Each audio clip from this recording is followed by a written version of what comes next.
तो पहला दिन था जब इनके वकील ने बाहर आके कहा था कि हमको डर है कि हमारा आफ्ताब और सरदा जैसा हाल ना हो, इसलिए हमने ब्रेकअप किया। हाँ, आज की रिमांड में ये सबसे बड़ी बात थी कि पुलिस ने भी ऐसा बोला कि जब शेजान को पूछा जा रहा है उसका पासवर्ड गूगल का और यूट्यूब अकाउंट्स का और चैनल्स का, तो बोलते वो भूल गया है। मेरे हिसाब से जैसे तुनिशा की फैमिली में उसकी मदर है, उसके कजिन मामा है, जो लोग इस पीछे लगे हुए हैं कि इसकी सच्चाई को बाहर निकाले हम। पर यहाँ पे जब एक आदमी ऐसी अर्जी मूव करता है कि उसके लिए बाल इंपॉर्टेंट है, जबकि कोर्ट में मैंने पूछा कि बाल तो एक आर्टिफिशियल नहीं, वो नेचुरल ग्रोइंग पावर है। अगर वो काट के बाहर भी आ जाएगा तो 10 दिन 15 दिन में बाल उग जाएंगे, पर उसको डर अपने बालों का था। तुनिशा को इंसाफ मिलना चाहिए। जैसे मैं उनकी मदर की, मैं उनका कोई सगा मामा नहीं हूँ।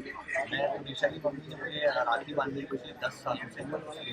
मैं उनके साथ खड़ा हूँ, कुछ ना होते हुए भी तुनिशा मुझे मामा बोलती थी। मैं चाहता हूँ कि जैसे मैं उनके साथ खड़ा हूँ, आप लोग भी साथ खड़े रहें, और जब तक तुनिशा को इंसाफ ना मिल जाए उसका साथ दें। आज कोर्ट में आरोपी को हाजिर किया, उसके बाद उनको जुडिशियल कस्टडी ग्रांट हुई, जबकि पुलिस कस्टडी की 2 दिन की हमारी मांग थी, बट ऑलरेडी उसको 7 दिन की कस्टडी दी गई थी। उसके बाद आज जुडिशियल कस्टडी ग्रांट हुई। उसके बाद उन्होंने 4 एप्लीकेशन मूव की थी।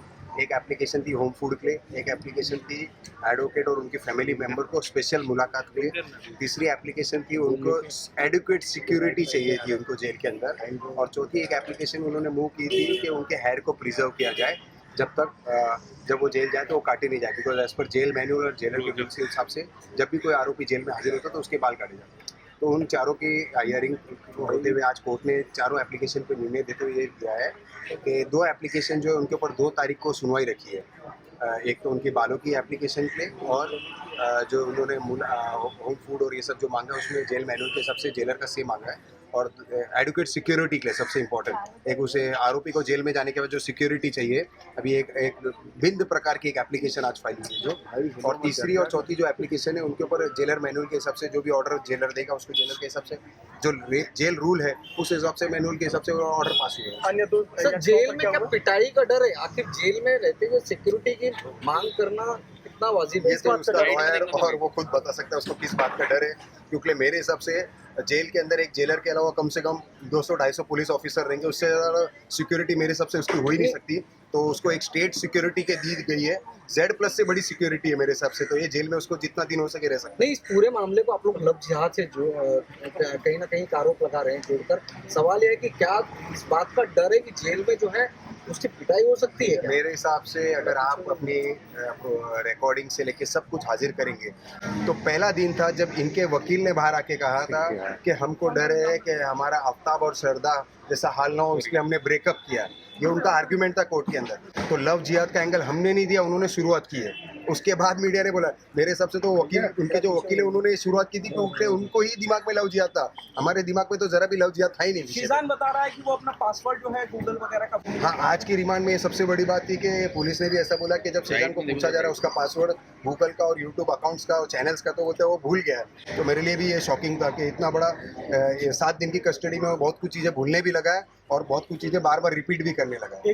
एक जो याचिका बाल वाली है, आपको आने लगता कि एक्टर को अपने करियर और इसकी ज्यादा चिंता है बतौर की? नहीं, मेरे हिसाब से करियर से भी ज़्यादा उसके लिए उसकी को स्टार की मौत का गम नहीं है।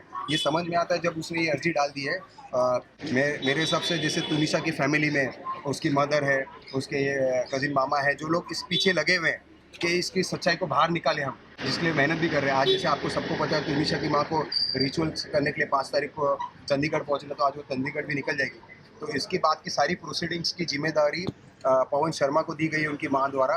पावर ऑफ अटर्नी भी साइन हुई है ताकि वो नहीं इधर मौजूद रहे, तो उनके कजिन मामा जो है उसकी सारी जानकारी और सारी एप्लीकेशंस पे साइन से लेके सब कुछ करने का पावर उनके मामा को दिया गया है।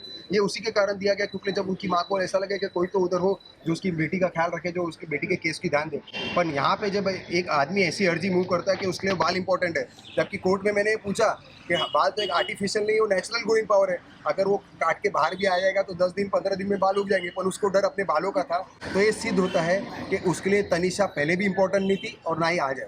तुनिशा नहीं है तो तुनिशा के इमोशन की भी कदर नहीं है, बाल की ज्यादा फिक्र। इसको किस नजरिए से देखते हैं? मेरे जी में उसकी पासवर्ड नहीं बताता भाई थोड़ा मोबाइल नीचे करना भाई, आराम से उसकी नेगलिजेंस तुनिशा के लिए किस हद तक थी। भाई प्रेम में मुझे नहीं लगता वो कभी उसके लिए सीरियस रहा होगा।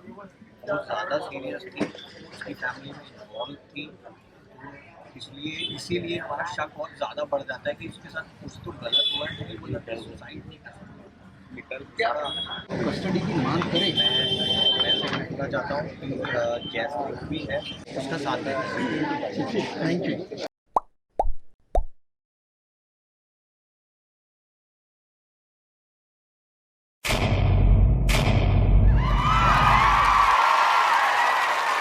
Know all about the Telly world by subscribing to Telechuckers YouTube channel. Don't forget to hit the bell icon to stay updated to our new videos.